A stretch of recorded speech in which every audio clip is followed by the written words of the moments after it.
चलिए, good morning online वालों को भी। तो छत्तीसगढ़ के भूगोल में प्राकृतिक प्रदेश पढ़ रहे हैं। कल परिचय हुआ था प्राकृतिक प्रदेश का, याद करके आने के लिए बोला था, याद किए हो? छत्तीसगढ़ में कितने प्राकृतिक प्रदेश है?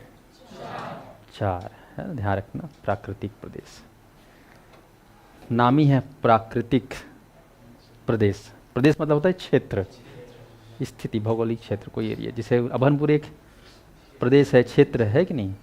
प्रदेश, देश, प्रदेश है ना, देश है, ये भी अपना देश है, क्षेत्र है। तो वहाँ पर बेसिकली हम बात करेंगे प्राकृतिक चीज़ों के बारे में। नामी है प्राकृतिक, तो प्रकृति के बारे में। और प्रकृति मतलब समझते हो किसको बोलते हैं? प्रकृति, प्राकृतिक, नेचुरल। अच्छा, वो तो इंग्लिश में उसका नाम है ना। प्राकृतिक मतलब क्या होता है? जो मानव निर्मित नहीं है, ठीक है। आपने जिसको नहीं बनाया, हम लोगों ने जिसको नहीं बनाया है, उनको बोला जाता है प्राकृतिक। बोला जाता है कि नहीं बोला जाता है? तो उनके बारे में हमको सबसे ज़्यादा पढ़ना है। बाकी हम लोग उन चीज़ों के बारे में पढ़ेंगे जो हमसे भी जुड़ा हुआ है, हमारे द्वारा भी कुछ कुछ बनाया गया है। लेकिन ज़्यादा जो चीज़ें हैं वो प्राकृतिक रूप वाली चीज़ों को ज़्यादा ध्यान से पढ़ेंगे। तो छत्तीसगढ़ में आपको ध्यान रखना है प्राकृतिक प्रदेश चार प्रकार से है। चारों के नाम बताओ। पूरी बघेलखंडी पठार, जसपुर का सामरी पाट।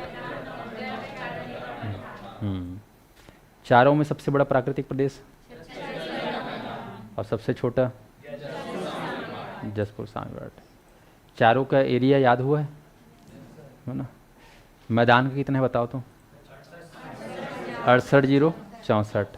और दंड कारण्य कितना है?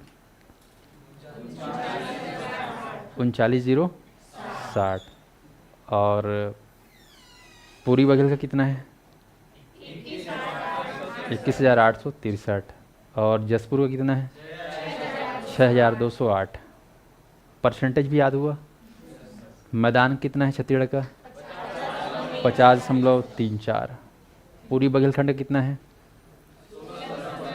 16.16 है ना। उसको बोलने में 16.16 बोलना है ना, बाकी सही तरीका उसको 16.16 बोलते हैं, पर उतना होशियारी नहीं दिखाना है ना, अपने सीधा बोलना है बस।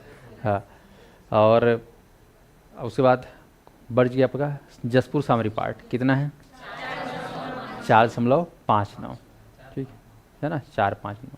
और उसके बाद बच गया अपना दंड कारण, कितना है? 28.91 है ना। तो एकदम मुँह जुबानी याद रहना चाहिए, यहाँ पे कोई कंप्रोमाइज़ नहीं चलेगा, ऐसा नहीं, क्योंकि एग्ज़ाम में बार बार पूछा जाता है। तो आप लोगों ने देखा कि हमारा जो छत्तीसगढ़ है, भारत के अगर प्राकृतिक प्रदेश से अगर जोड़ा जाए, कंपेयर किया जाए, तो कौन सा प्राकृतिक प्रदेश में आता है बताओ? प्रायद्वीपीय पठार। आप लोग इंडियन जियोग्राफी में उसका पूरा कुंडली पढ़ोगे। तो चार प्राकृतिक प्रदेश कल मैंने पढ़ा दिया था, है ना, परिचय में। पूरी बघेलखंड पठार, जसपुर सामरी पाट, छत्तीसगढ़ का मैदान और दंडकारण्य पठार, ठीक है। इनको अगर नदियों के नाम से अगर देखा जाए तो क्या नाम से बोला जाता है? पूरी बघेल को रिहंद बेसिन या सरगुजा बेसिन। जसपुर को क्या बोलते हैं? ईब या मैनी बेसिन। और छत्तीसगढ़ के मैदान को क्या बोलते हैं? महानदी बेसिन। और दंडकारण्य पठार क्या बोलते हैं? इंद्रावती गोदावरी बेसिन। फिर इसका डायग्राम बनाए थे हम लोग। ये जो चार प्राकृतिक प्रदेश हैं, चारों का एरिया याद रहना चाहिए। क्या नाम है आपका? हाँ, ओ मीता, ओ गीता, ओ गीता ना, मतलब गीता भागवत वाला गीता। हाँ, अच्छा अच्छा, कहाँ से हो? सकरी से। ग्रेजुएशन हो गया? ठीक ठीक। पीएससी व्यापम? हाँ, वही व्यापम, ठीक। तो ये कल शुरू हुआ है, ठीक है, शुरू 6 मान चलो। तो छत्तीसगढ़ में चार प्राकृतिक प्रदेश आपको ध्यान रखना है। चारों का नाम देख लिए, चारों के एरिया देख लिए, और चारों के परसेंटेज, इसको रट डालना है। लोकेट किए थे ये एरिया, ये फिर से एक बार अच्छे से उपका लो दिमाग में। ये कौन सा प्राकृतिक प्रदेश है भाई? पूरी बघेलखंड पठार, ठीक है, ये पूरी बघेलखंड, ये एरिया। अच्छा, छत्तीसगढ़ में कितने जिले हैं होगी? हाँ, 33। कितने संभाग हैं? अरे तुम लोग कहे बता रहे हो, मैं उससे पूछ रहा हूँ, तुम लोग योग्यता हो? हाँ। कितने संभाग है नोनी? 4। अच्छा, छत्तीसगढ़ की राजधानी क्या है? रायपुर कि नवा रायपुर? ठीक है, हाँ। तो समझ में आ रहा है, ग्रेजुएशन हो गया है ना। अब तैयारी करेंगे किसका? सीजी व्यापम का करना है आपको ना। तो पिछला जो क्लास जो नहीं देख पाए होगे, पूरा ऐप में मिल जाएगा आपको शुरुआत से, उसको लाइन से देखते रहना है ना। बाकी अभी कोई दिक्कत नहीं। 4 घंटे क्लास चलती, कितने घंटे की क्लास चलती थी? क्लास कितने बजे शुरू होता है तुम लोग बैच का? 8 बजे से ना। ख़त्म कब होता है? 2 बजे। अरे दादा रे देख रहे हो ना। हाँ, ऑनलाइन वाले 8 से 2 ये लोग झेलते हैं ठीक ठीक ठीक, बढ़िया। तो देख रहे हो यहाँ पर ये छत्तीसगढ़ के 33 जिले है ना। उसमें से हम प्राकृतिक प्रदेशों के बारे में पढ़ रहे हैं। तो ये एरिया आप लोग को ध्यान रखना है, दिमाग में प्रैक्टिस करके आगे नहीं आए घर में मैप बना के। हाँ, उसके बाद ये वाला एरिया कौन सा है? जसपुर सामरी पार्ट। उसके बाद ये वाला एरिया कौन सा है? छत्तीसगढ़ के मैदान। और नीचे वाले को दंडकारण्य पठार। तो अपन जो है आज किसको पढ़ेंगे? इसको पढ़ेंगे पूर्वी बघेलखंड के पठार को। बन जाएगा। आज हमारा टॉपिक किससे पे है? पूर्वी बघेलखंड के पठार। इसको हम लोग देखेंगे। पहला है ना, मेरे हिसाब से मैं जो लिखा हूँ पहला दिख रहा है। तो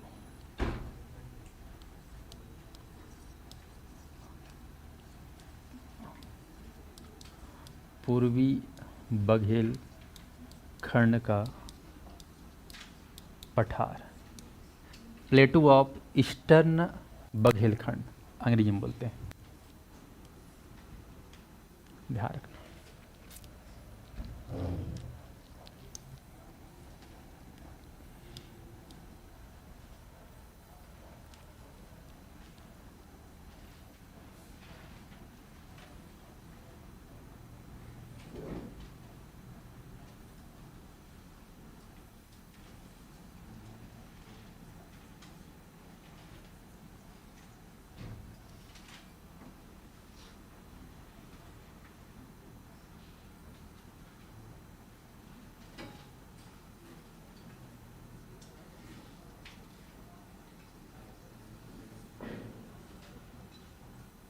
चलो बताओ, जिला का नाम क्या है? ये एमसीबी। ये कौन सा जिला है? कोरिया। ये हमारा सूरजपुर, और ये हमारा बलरामपुर, ये आपका सरगुजा, और ये हमारा जसपुर। ये कौन सा जिला है? कोरबा। कोरबा के नीचे जांजगीर चांपा, और ये हमारा रायगढ़। ये कौन सा जिला है? सारंगगढ़ भिलाईगढ़। ये कौन सा जिला है? शक्ति। ये हमारा कौन सा जिला है? बिलासपुर। ये हमारा, और ये हमारा मुंगेली। ठीक है, इधर आया। ये कौन सा क्षेत्र है? कवर्धा। और ये हमारा, और ये आपका, ये आपका कौन सा जिला है? ये हमारा दुर्ग, और ये आपका बालोद। ये कौन सा जिला है? बलरामपुर, और ये आपका रायपुर। ये हमारा, ये अपना, और ये अपना धमतरी। ये कौन सा जिला है? कांकेर, कोंडागांव, दंतेवाड़ा, सुकमा। चलो, ये आइडिया के लिए समझना है तुमको। अपन जो पूर्वी बघेलखंड पठार पढ़ेंगे। चलो, अब ध्यान रखना यहाँ पर इसको पढ़ना कैसे है ना, कैसे दिमाग में सेट करना है, क्योंकि ये व्यापक एक पॉइंट है जिसको मेंस में डायरेक्ट लिखना रहता है। पूर्वी बघेलखंड पठार के बारे में व्याख्या कीजिए। उसमें बड़े क्वेश्चन में आता है ये लिखने वाला में, सबसे लॉन्ग टर्म वाला आंसर में ये पूछा गया है बार बार। तो ध्यान देना, पूर्वी बघेलखंड पठार के बारे में विस्तार समझना है तो आपको थोड़ा प्राकृतिक तरीके से समझना है, नेचुरल समझो कि हम लोग कहाँ जा रहे हैं, किसके बारे में पढ़ने वाले हैं? पूर्वी बघेलखंड के पठार के बारे में, जिसको आप देख पा रहे हो कि वो कहाँ पर है। देख पा रहे हो कहाँ पर है? मतलब उसके विस्तार को देखना है सबसे पहले। क्या देखोगे? विस्तार। विस्तार में खासकर भौगोलिक विस्तार। ठीक, क्या बोलना है आपको? भौगोलिक विस्तार। काम पर यहां पर ऐसे लिख देता हूं, भौगोलिक विस्तार। जियोग्राफिकल एक्सपांसन, ये हमको देखना है। भौगोलिक विस्तार में सबसे पहले आप देखोगे इसका कुल क्षेत्रफल।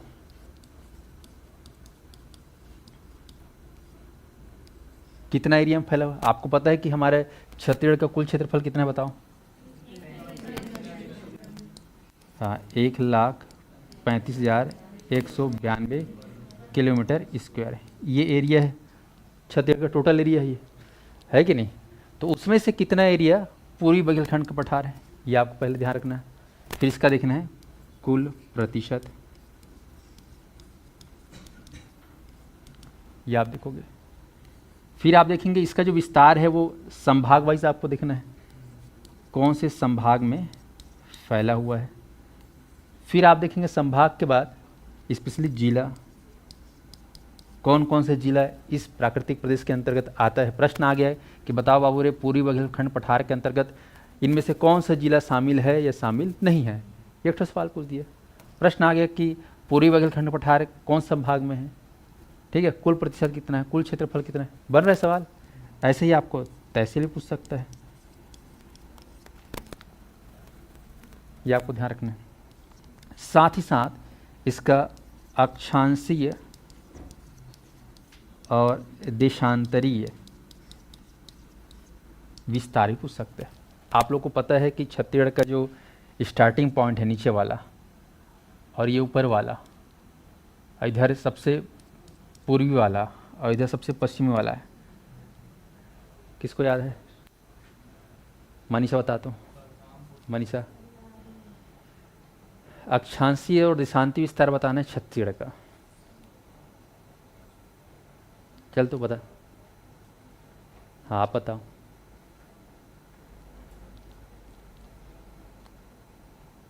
कैसे भूल गई?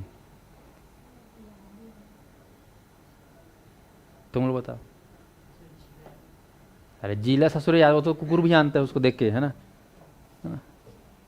2 महीना हो गया पढ़ाते। ये बताओ मेरे को, ये विस्तार बताना है पॉइंट। मैं नर्सरी की बात कर रहा हूँ तुम लोगों से, ये विस्तार बताओ।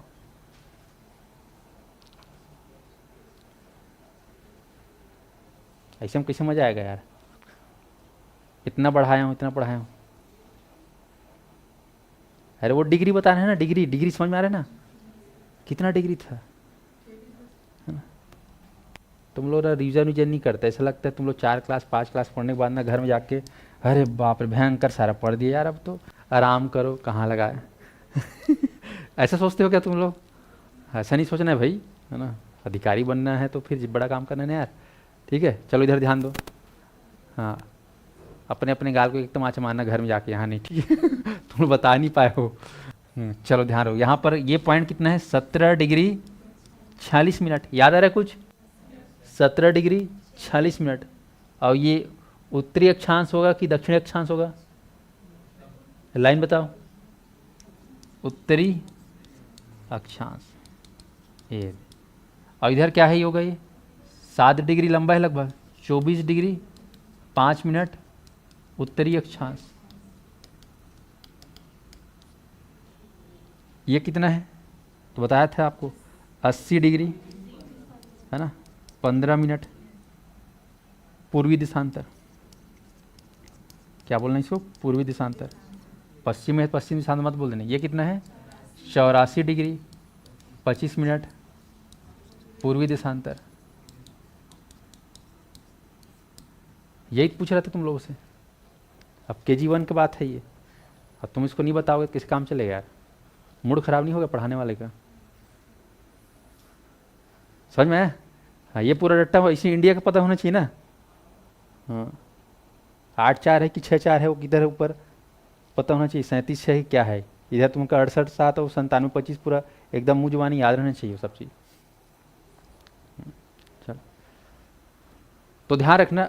तो यहाँ पर वही चीज़ लिखा है, अक्षांशी विस्तार और देशांती विस्तार। तो आपने को पूरी बघेलखंड का अक्षांशी और देशांती विस्तार थोड़ा आइडिया पता होना चाहिए, ऐसा में। तो कुल क्षेत्रफल, कुल प्रतिशत, संभाग, जिला, तहसील और अक्षांशी, ये हो गया आपका भौगोलिक विस्तार। मतलब आप उस जगह पे गए हो तो देखो कितना एरिया में फैला हुआ है पूरी बघेलखंड। क्षेत्रफल, कुल प्रतिशत, है ना, कैलकुलेशन बताना है कहाँ कौन कौन संभाग फैला हुआ है। उसके बाद जिला देखना है, तहसील देखना है और अक्षांशीय विस्तार। स्पष्ट है? ये देख लिए भौगोलिक विस्तार के बाद। इसके बाद यहां पर देखना है बेसिकली भूगर्भिक संरचना। इस प्राकृतिक प्रदेश का भूगर्भिक संरचना को देखना है, ठीक है? क्योंकि भूगर्भिक संरचना आप जानते हो, बेसिकली भूगर्भिक संरचना में आप लोग क्या पढ़े हो? क्या पढ़े हो? शैल। क्या पढ़े हो? शैल, रॉक सिस्टम को पढ़े हो। तो यहाँ पर आपको देखना है कि यहाँ पर किस प्रकार का शैल पाया जाता है, और इसी शैल में आपको क्या मिलता है? खनिज। क्या मिलेगा? खनिज। तो ये भूगर्भिक संरचना। भू के गर्भ में गए, देख लिया। अब भू के ऊपर आ जाओ तो आपको मिलेगा यहाँ पर भूपर पट्टी, ठीक है? जिसको भूपर पट्टी ना धरातल पे, सरफेस पे। तो भूपर पट्टी में जो सतह है इसके बारे में आपको ध्यान रखना है क्या है। तो सबसे पहले आप देखोगे वहाँ पर कौन सा मृदा है, कौन सा सॉइल है। क्या देखोगे? कौन सा सॉइल है, ठीक है? ये आपको ध्यान रखना है। इसके बाद आप देखेंगे कि वो जो सतह है वो सतह है कैसा, मैदानी है कि पठारी है कि पहाड़ी है, क्या है, ये आपको ध्यान रखना है। ढलान को लेकर, स्लोप को लेकर, पर्वत है कि पठार है, पहाड़ है ना, या मैदान या समुद्र तटीय इलाका है, ये आपको समझना है। फिर आपको ध्यान रखना है ढाल, स्लोप, ढाल कैसा है वहाँ का ढाल, सतह का ढाल की तरह उत्तर हो कि दक्षिण में है, कैसा है, ये आपको ध्यान रखना है। तो ये भूपर पट्टी सतह हुआ। ऊपर आ गए, ये हो गया।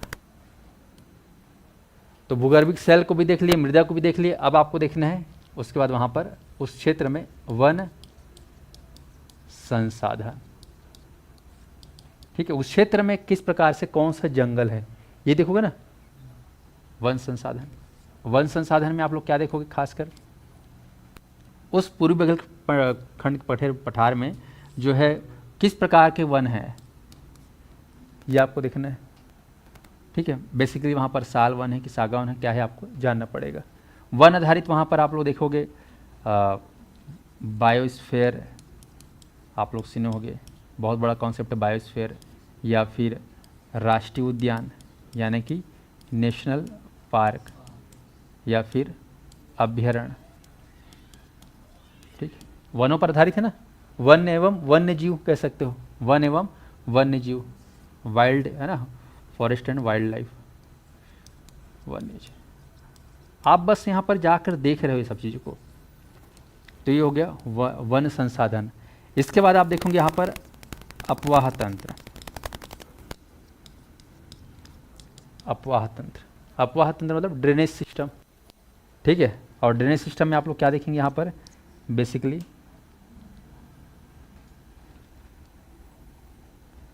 मुख्य नदी, सहायक नदी।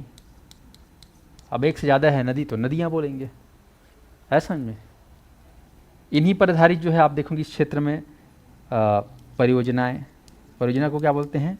प्रोजेक्ट, जिसमें आप लोग डैम, बांध, जलाशय के बारे में पढ़ोगे। और चाहो तो आप लोग इधर पर्यटन स्थल में जलप्रपात देख सकते हो, टूरिस्ट एरिया। तो ये हो गया आपका अपवाह तंत्र। समझ में आया? चलो पॉइंट को थोड़ा फोकस करो। ये पहला पॉइंट भौगोलिक विस्तार, मतलब कहाँ तक फैला हुआ है। उसके बाद देखोगे भूगर्भिक संरचना, उसके बाद है ना भूपरपटी सतह। उसके बाद कितना पॉइंट हो गया था? 4 हो गया था क्या? 3 हुआ था ना। हाँ, चौथा क्या लिखा हूँ? वन संसाधन। 5वां क्या है? अपवाह तंत्र। 5वां क्या? अपवाह तंत्र। खनिज वनिज हो गया है ना। हाँ, देख लिए, है ना, नदी भी देख लिए। अब यहाँ पर अगला जो देखना है आपको, कौन सा नंबर पॉइंट होगा? 6वां ना। चलिए 6वां में आप लोग देखेंगे यहाँ पर यहाँ का जलवायु, अंग्रेजी में बोलते हैं इसको क्लाइमेट। वेदर नहीं होता ना, वेदर को अंग्रेजी में अलग, जलवायु। तो जलवायु में आपको 3 चीज़ों को फोकस करना है। सबसे पहले वर्षा, है ना, रेनफॉल सिस्टम, उसके बाद टेम्परेचर, तापमान, उसके बाद आर्द्रता। ये अपना जलवायु, क्योंकि जलवायु के 3 सबसे प्रमुख घटक यही है। जलवायु में बहुत सारी चीज़ होता है, लेकिन ये 3 चीज़ मेन है। तो पूर्वी बघेलखंड का जलवायु हमको देखना है कैसा है। हो गया। उसके बाद फिर आखिरी में ये सब चीज़ देख लिए। तो यहाँ तक जो 6 पॉइंट है बिल्कुल नेचुरल है, मान के चलो 6 पॉइंट क्या है, नेचुरल। फिर हम देखेंगे यहाँ पर इसको चाहो तो 7वां बना सकते हो आप लोग। इस कहना चाहिए प्राकृतिक प्रदेश में प्रमुख फसल, ये आप ले सकते हो, प्रमुख फसल। ठीक है, तो वो मिट्टी पर आधारित होगा। और 8वां में क्या ले लेंगे यहाँ पर, चाहो तो ले सकते हो, कोई दिक्कत नहीं। मानव संसाधन एवं यातायात, यातायात को मैं अलग से कर देता हूँ। 9वां परिवहन एवं संचार व्यवस्था है, हिंदी में ऐसा बोलते हैं, है ना, या यातायात व्यवस्था, संचार व्यवस्था। ट्रांसपोर्टेशन का सिस्टम कैसा है वहाँ पर, ये आपका आएगा। 10वां मार देना विशेष, क्या है खासियत।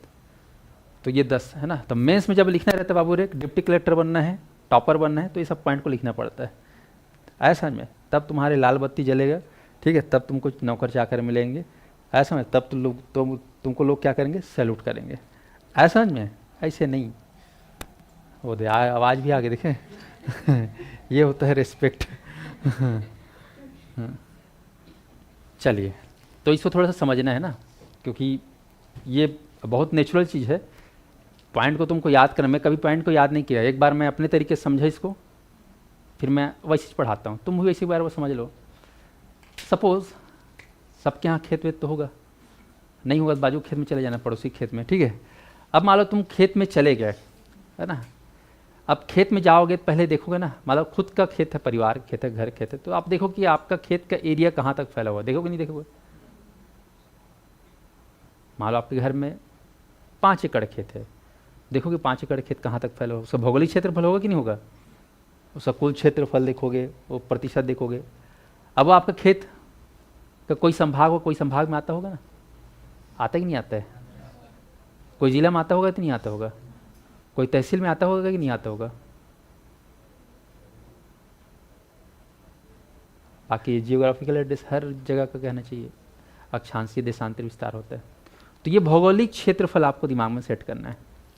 भौगोलिक क्षेत्रफल, सबसे पहला पॉइंट क्या होगा, भौगोलिक क्षेत्रफल या भौगोलिक विस्तार, जिसके अंतर्गत ये पॉइंट आएगा।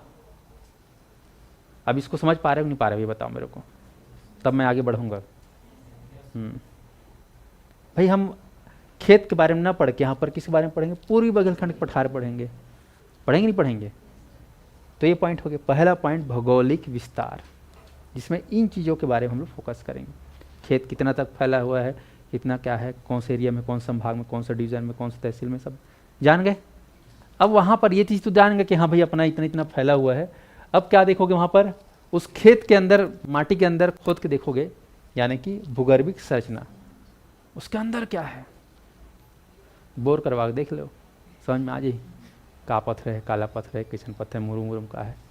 तो देखिए सेल पता चल गया, चट्टान पता चल गया। अब उस चट्टान में जानते हो, चट्टान में कुछ ना कुछ तो खनिज रहता है, रहता ही नहीं रहता है, कुछ ना कुछ खनिज रहता ही रहता है, ये आपको ध्यान रखना। तो सेल के साथ खनिज पता चल गया। तो भूगर्भिक संरचना देख लिया वहाँ का अंदर का। अब ऊपर उठो, अब खेत है तो खेत के माटी को देखना है, सतह में देखो, है ना, सतह को देखना, सतह में क्या है, मिट्टी है। आप अपने खेत में मिट्टी भी देखोगे नहीं देखोगे यार, मिट्टी देख लिए।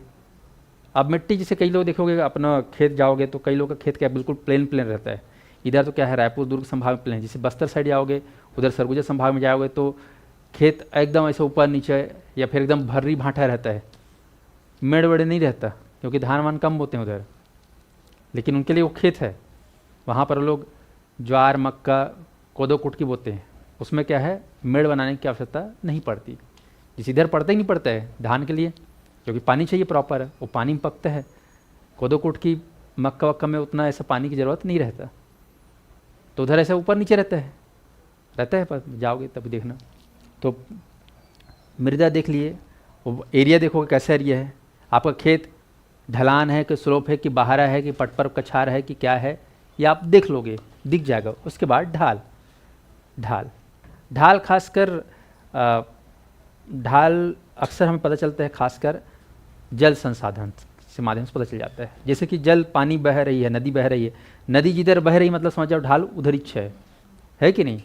अब वो ढाल उत्तर दिशा में, पूर्व दिशा में, पश्चिम दिशा में, ये आप देख के अंदाज़ा लगा सकते हो। तो यहाँ पर सतह में आप क्या देखना है, मिट्टी है ना, वो एरिया कैसा है, पर्वतीय एरिया है, पठार एरिया, मैदानी। इधर का इलाका कैसा बताओ, मैदानी है ना। और बस्तर में जाओगे तो क्या लोगे, पठार लोगे। पठार का अलग अर्थ है, मतलब ऊंचा स्थान क्या बोलते हैं। बाकी एकदम साइंटिफिकली बोलोगे, वह भौगोलिक क्षेत्र या वह भू क्षेत्र जिसकी हाइट 300 मीटर से ज़्यादा होती है, उसे क्या बोलते हैं, पठार या पहाड़ या पर्वत या पाठ। पठार, पर्वत, ये सब क्या होता है, हाइट होता है इसका। बस मैदान का क्या होता है, हाँ समतल होता है, वो 300 मीटर से कम हाइट की होती है, उसको बोलते हैं मैदान। और उसका जो ऊपर का क्या होता है, प्लेन, ऐसे प्लेन रहता है, ऐसे ऐसे नहीं रहता, ऐसे समझ में।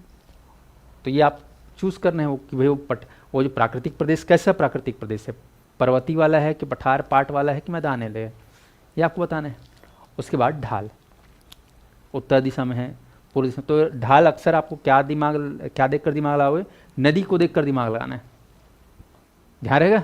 नदी जिधर बह रही है, वो भी मेन नदी ना, नानचुक चिरीचरा का वाला नदी देख के नहीं बोलना है ना, मेन नदी, उस क्षेत्र का सबसे जो बड़ी नदी है वो जिधर बह रही है, वही ढाल, मतलब वही जो है ढाल का फाइनल बताएगा। इस पर समझ में आ रहा है, तो ये ध्यान रखना है। तो ये देख लिए, तो सतह देख लिए। उसके बाद क्या देखोगे, वहाँ पर खेत है ना, खेत में जाते हो तो उधर जंगल वंगल दिखते कि नहीं दिखते है।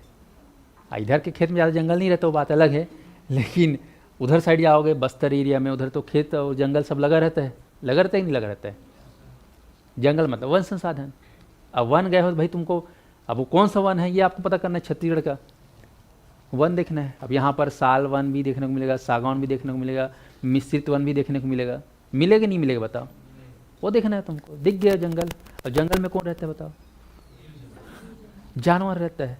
तो जानवर वन पर क्या बनाए गए हैं, ये देख, बायोस्फीयर या फिर राष्ट्रीय उद्यान या फिर अभ्यारण्य है ना, अभ्यारण्य को सेंचुरी बोलते हैं, राष्ट्रीय उद्यान, नेशनल पार्क बनाया गया कि नहीं बनाया गया उन लोगों के लिए रहने के लिए। या एलिफेंट रिजर्व एरिया भी है, टाइगर रिजर्व भी है, ये सब कहाँ देखने को मिलेगा, वन संसाधन के अंतर्गत। मिलेगा नहीं मिलेगा, तो ये देख लिए तुम लोग, जंगल भी घूम गए, खेत जंगल। अब उसके बाद है ना, खेत के नदिया किनारे क्या होते हैं, खेत इधर थे ये थे, या खेत किनारे नदियाँ, मतलब अपवाह तंत्र। अब अपवाह तंत्र मतलब इसमें क्या, नदियों के बारे में पढ़ेंगे। तो नदियों में भी आपको ध्यान रखना, एक मेन नदी होता है और एक सहायक नदियाँ होती हैं। आप लोग वैसे पढ़ोगे डिटेल में जब एक साथ ऐसा में। तो छत्तीसगढ़ में देखोगे जैसे महानदी है, ये डायरेक्ट बंगाल की खाड़ी में चले जाता है। कहाँ चले जाता है, बंगाल की खाड़ी में। ये जो महानदी गया है अकेले अपने दम पे कहाँ चले जाता है, बंगाल की खाड़ी। लेकिन यहीं पे जानते हो महानदी के साथ में जो पैरी नदी है, और पैरी नदी अकेले जाती है क्या, बंगाल की खाड़ी। सुने हो, पैरी नदी बंगाल की खाड़ी में गिरती है, सिंह की, सुने हो का नहीं सुने हो। यदि सोंढूर नदी है, सोंढूर नदी सुने हो, अकेले बंगाल की खाड़ी में गिरती है या हिंद महासागर में गिरती है, अरब सागर में गिरती, सुने हो नहीं सुने हो, उसको ज़रूरत पड़ रही। तो जो नदी अकेले नहीं जा सकती उनको बोलेंगे सहायक नदी। क्या बोलेंगे, सहायक नदी, क्योंकि वो उस मुख्य नदी का सहायता लेती है वो, ऐसा में। तो मुख्य नदी, फिर सहायक नदी, और इसी नदियों के माध्यम से हम लोग देखे हैं बहुत जगह बांध वगैरह बनाए गए हैं सरकारों के द्वारा, तो उसको बोलते हैं परियोजना, प्रोजेक्ट या बांध। तो अपवाह तंत्र के अंतर्गत मुख्य नदी, सहायक नदी, परियोजना, जलप्रपात, ये सबको पढ़ना है। समझ में आ गया, तो ये हो गया। उसके बाद और क्या है देखो, जलवायु, अब खेत देखे तो खेत के ऊपर देखो, अरे यार मस्त बदली छा है यार, आहा बढ़िया मौसम है। जाते हो खेत में तो लगता नहीं आबो हवा वहाँ का, तो वहाँ पे थोड़ा देखना आबो हवा, रेनफॉल सिस्टम, कितना पानी गिरता है उधर, कितना टेम्परेचर रहता है और क्या नमी। जैसे भी बरसात में देखना चिपचिप करते रहता है, आर्द्रता सबसे ज़्यादा रहता है बरसात में, जिसको बोलते हैं ह्यूमिडिटी। बरसात के बाद आता है ठंड, ठंड में देखे होगे अभी चिपचिप कर रहा है, ठंड में पूरा रूखा रूखा हो जाता है ना, इतना रूखा कि नहीं लगाओगे तेल छटक जाता है हाथ पर, इतना रूखा रहता है कि नहीं। और गर्मी के दिन में पानी उगरता है शरीर से, ठीक है, अपने आप निकलता है, ठीक है। मतलब गर्मी और बरसात में देखना, बरसात में इस हवा में ही मॉइस्चर रहता है, नमी रहता है, हवा में ही पानी रहता है। लेकिन गर्मी के दिन में हवा में पानी रहता है क्या? नहीं, वो शरीर का पानी खींचता है खींचता ही नहीं खींचता है गर्मी में। हाँ, आर्द्रता, तो आर्द्रता जो है सबसे ज़्यादा बरसात में देखने को मिलेगा, ठीक है। उसके बाद ठंड में, उसके बाद फिर उसमें, उसके बाद वहाँ पर देखना है उस प्राकृतिक प्रदेश में, उस एरिया में क्या प्रमुख फसल लिया जा रहा है। पूर्वी बघेलखंड में कौन सा प्रमुख फसल लिया जाता है, बताओ बाबू रे, तो जानेंगे उसको। मानव संसाधन में मतलब वहाँ पर कौन कैसन आदमी मरत थे, वहाँ बताओ, आदिवासी मरत थे कि कौन मरत थे, आदिवासी में भी कौन सा आदिवासी रहते हैं, जनजाति में कौन सी जनजाति रहते हैं, ये आपको देखना है। और फिर उसके बाद 8वां लिखा क्या लिखा, 9वां यातायात है ना। हाँ, वहाँ आने जाने के लिए क्या सिस्टम है उस प्राकृतिक प्रदेश में, यातायात और ऐसा कर, आखिरी में विशेष। तो ये पॉइंट समझ में आया कि नहीं आया बताओ। चलो अब मेरे साथ फिर से बोलो, है ना। सबसे पहले आप लोग क्या देखें वहाँ पर, हाँ बस भौगोलिक विस्तार। उसके बाद दूसरा पॉइंट बताओ, भूगर्भिक संरचना देखिए। दिमाग बैठाते जाना है ना, तुम उसको फील करो कि तुम वहाँ गए हो, तो विस्तार देखे तुम। उसके बाद भूगर्भिक संरचना देखे, फिर ऊपर निकल क्या देखे, ऊपर पट्टी देखे, फिर क्या देखे, वन संसाधन, कैसन जंगल है। उसके बाद क्या देखे, अपवाह तंत्र, अपवाह तंत्र समझ में आ रहा है, नदियाँ वदियाँ, है। फिर जलवायु, जलवायु में क्या चीज़ को देखते हैं बताओ, वर्षा, तापमान और आर्द्रता। फिर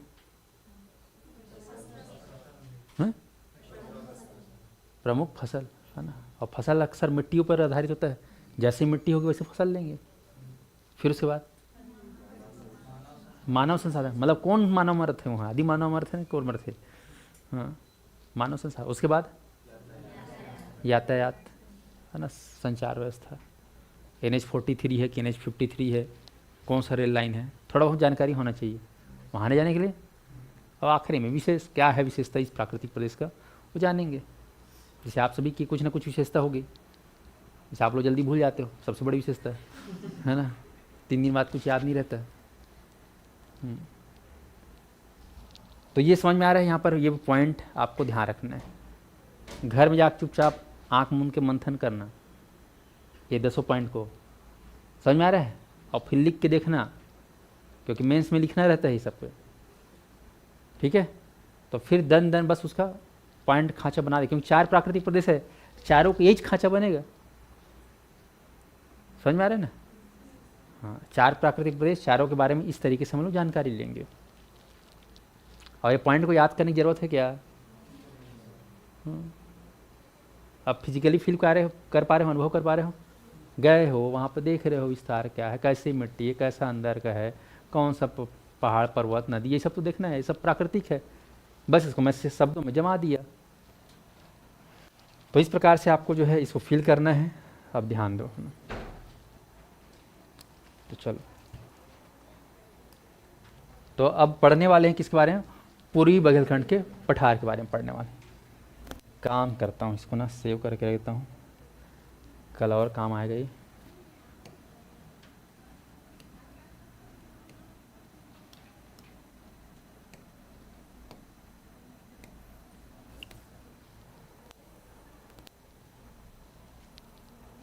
चलिए, अब आते हैं पूर्वी बघेलखंड का पठार। अब हम यहीं जा रहे हैं, तो इसका टोटल एरिया मैं पढ़ा चुका हूँ, कितना बताओ टोटल एरिया, 21,863 है ना। यूनिट क्या रहेगा इसको, किलोमीटर स्क्वायर, हिंदी में बोलते हैं वर्ग किलोमीटर। ठीक, ये हो गया। छत्तीसगढ़ के कुल भूभाग का कितना प्रतिशत है, 16.16 या 16.16%। ठीक है, पूर्वी बघेलखंड का पठार। अब इसको हमको ड्रॉ करना है मैप में। चलो मैप में ड्रॉ करते हैं, क्योंकि विस्तार है, ये देखो विस्तार।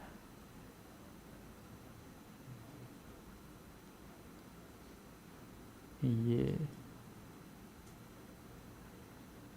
एमसीबी जिला। एक काम करता हूँ, तुम लोग को दिखे सर, उसको जूम कर लेते हैं।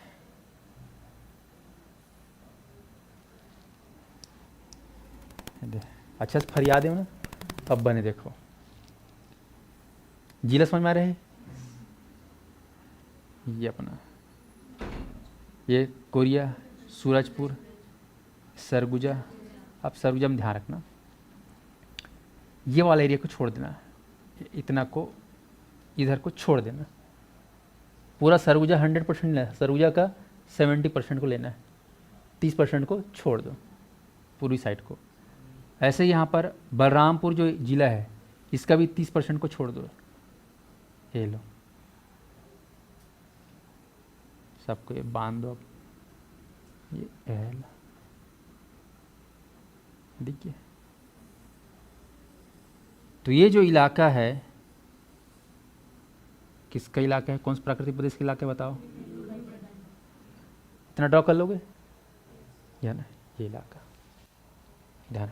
इसी का एरिया कितना है, 21,863, परसेंटेज में 16.16। अब आ जाओ संभाग, तो बताओ कौन संभाग में आ रहा है, सरगुजा संभाग में आता है। अब बताइए कौन कौन से जिला दिख रहा है उसमें, कितना जिला दिखाते। कुल संभाग अगर पूछ जाए, अगर मान लो आपसे पूछेगा पूर्वी बघेलखंड का पठार कुल कितने संभाग में आता है, मतलब कुल कितने संभाग में पूर्वी बघेलखंड का पठार फैला हुआ है, ऑप्शन दिया रहेगा 1 2 3 4 5।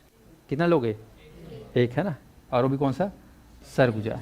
ठीक है, आप लोग सोचे सुने कितने जिलों में फैला हुआ ये देख लो, 1 2 3 4 5, टोटल 5 में है। पांचों का नाम आप लोग लिख लेना, लिख लोगे है ना, ये आप लोग की जवाबदारी। तहसील, तहसील को अभी छोड़ दे रहा हो। ठीक है, अंदाजा मारते हैं 5 5 5 5, कितना जिले, 5 जिला है, 5 पंचे 25, लगभग 25 ऐसे मार देना। उसके बाद अक्षांशी देशांती, उसको भी छोड़ दे रहा हो। ठीक है, 17 है, लगभग लगभग ये आपका 22 डिग्री से चालू होगा, 22 से 24 के बीच में इसका है। इधर देखोगे तो लगभग लगभग अपना 81 से 83 के बीच में है, मोटा मोटा। वो सब बता दूंगा मैं तरीका, ठीक है, जब मेंस में पढ़ाऊंगा तो इस प्रकार से हो गया भौगोलिक विस्तार, हो गया। चलिए अब अगला पॉइंट क्या है, भूगर्भिक संरचना, सेल। तो यहाँ पर अब जाएंगे तो यहाँ पर सेल जो है, खासकर कौन सेल है बोलने से, गोंडवाना सेल, गोंडवाना सेल। अब जैसे ही गोंडवाना सेल बोलूँगा तो आपको गोंडवाना सेल के बारे में पता होना चाहिए, क्योंकि मैं पढ़ा चुका हूँ कि खासियत क्या है गोंडवाना सेल का। आपको पढ़ाया गया कि ये जो गोंडवाना सेल है ना, कुछ याद आ रहा होगा, आधा कवि गोद में, आधा है ना आर्कियन धारवाड़, कवि में कड़प्पा और विंध्यन, उसके बाद धारवाड़, और आखिरी में आधा कवि गो है ना, गो फॉर गोंडवाना और दक्कन। ठीक है, गोंडवाना सेल। 3 सेल में कौन सेल है, ये आग्नेय सेल है कि अवसादी है कि आपका कायांतरित सेल है। हाँ वेरी गुड, चलो मेरा पढ़ाना सफल हुआ, नहीं तो लोटा हम फेंक के मारे रहते हैं तुम ना। अवसादी सेल है, गोंडवाना सेल क्या है, अवसादी सेल है, ये आपको ध्यान रखना है। और गोंडवाना सेल के बारे में आप लोग बाकी चीज़ें पढ़ चुके हैं। वहाँ पर इसमें कौन सा खनिज पाया जाता है, तो आपको ध्यान रखना है कोयला, मुख्य रूप से। कौन है लोहा किचरे है ना, कुदारी में हपट के मारूं बताता हूँ ना, क्या है, कोयला, मुख्य रूप से कोयला। बाकी इस क्षेत्र में आपको कोयला के अलावा इस क्षेत्र में यूरेनियम, बेरिल, लोहा, ये भी आपको देखने को मिलेगा। लेकिन मुख्य खनिज क्या है इस क्षेत्र में? कोयला। ये आपको ध्यान रखना है। तो भूगर्भिक संरचना, गोंडवाना सेल आप देख रहे हैं। गोंडवाना सेल में क्या बोलते हैं, जीवाश्म पाया जाता है कि नहीं पाया जाता है? बताया था, पाया जाता है ना। चलिए ध्यान। अब आते हैं सतह, मिट्टी में किस प्रकार की मिट्टी पाई जाती है। भूपर्पटी में सतह में मिट्टी देखना है, तो यहाँ पर आप लोग पढ़ाया था कौन सी मिट्टी पाई जाती है? लाल पीली मिट्टी। मुख्य रूप से यहाँ पर कौन सी मिट्टी पाई जाती है? लाल पीली मिट्टी, जिसको हम लोग छत्तीसगढ़ में क्या बोलते हैं? मटासी। ठीक है, मटासी मुख्य रूप से। तो मुख्य मिट्टी यहाँ पर याद रखना, लाल पीली मिट्टी पाई जाती है। लेकिन इसके अलावा यहाँ पर और भी मिट्टी पाई जाती हैं, जैसे कि कन्हार, जिसको हम काली बोलते हैं, डोरसा, ठीक है, और भाठा और ठोक, ये मटासी। मतलब 4 प्रकार की मिट्टी पढ़े हो आप लोग, स्थानीय आधार पर पढ़ाया था ना। कन्हार, मटासी और भाठा और डोरसा, चारों मिट्टियाँ पाई जाती है। लेकिन लगभग 90% मिट्टी कौन सा पाया जाता है इस क्षेत्र में? लाल पीली मिट्टी। ध्यान, मेन 90% लाल पीली मिट्टी। अब आ जाओ, यहाँ पर इलाका जो है इस क्षेत्र का, तो आपको बोलना है नामी है पूर्वी बघेलखंड का पठार। तो क्या लोग यहाँ पर? पठार। ठीक है, उच्च पर्वत क्षेत्र। आप तो सरल भाषा में लिखा हूँ, 300 मीटर से ज़्यादा हाइट। ओके, ये आपको ध्यान है। अब यहाँ पर आप देखोगे तो पठार है, तो यहाँ पर कौन कौन से पठार, मतलब पहाड़ों का समूह बोलते हैं। ठीक है, पहाड़ों के समूह बोलते हैं, पहाड़ों के समूह। तो पहाड़ों के बारे में आप लोग ध्यान रखना। यहाँ पर इस क्षेत्र में जाओगे तो खासकर इस क्षेत्र में चांग बखार की पहाड़ी, ठीक है, और इसी का मितान है देवगढ़ की पहाड़ी। ये खास, ठीक है, चांग बखार, और दोनों को जब ज्वाइन करेंगे तो चांग बखार और देवगढ़ की पहाड़ी होगी। और इसी पठार क्षेत्र में सबसे ऊंचा स्थल जिसको आप लोग बोलेंगे क्या? शिखर या टॉप पॉइंट। तो आप याद रखना देवगढ़। इस क्षेत्र में ध्यान रखेंगे, देवगढ़ नामक जगह है, नहीं ऐसे देवगढ़ की चोटी सबसे हाईएस्ट पॉइंट है, लगभग 1033 मीटर। देवगढ़। ढाल लिख लेना उत्तर की ओर, ये ऐसा उत्तर। और एक भाषा में लिखता हूँ, दक्षिण से उत्तर की ओर, दक्षिण से उत्तर की ओर। ये डायरेक्शन बनाया ना कैसा है? दक्षिण से उत्तर की ओर। फाइनली क्या है? उत्तर की ओर। हाँ चलो, तो इस प्रकार से हम लोग जो है इसको कवर अप करेंगे पूरा। समझ में आ रहा है? स्ट्रक्चर में बना दिया हूँ, ध्यान रखना। इसको कल यादव पढ़ाया हूँ मैं, कल इसको पूरा करेंगे। और कल फिर इसी के साथ जसपुर सामरी पार्ट सेकंड वाला उसको भी पूरा करेंगे। फिर छत्तीसगढ़ मैदान समझाते हुए पढ़ा रहा हूँ ना, और ऐसे निपटाना रहता तो एक दिन में आज 2-3 ठंडी पड़ जा रही थी, है कि नहीं? तो तुम लोग को कॉन्सेप्ट के साथ पढ़ा रहा हूँ, तो ध्यान रखना, आराम से ख़त्म होगा, हड़बड़ी नहीं होगा। कॉपी में जैसा बना रहा हूँ ऐसे लिख लेना, ठीक है?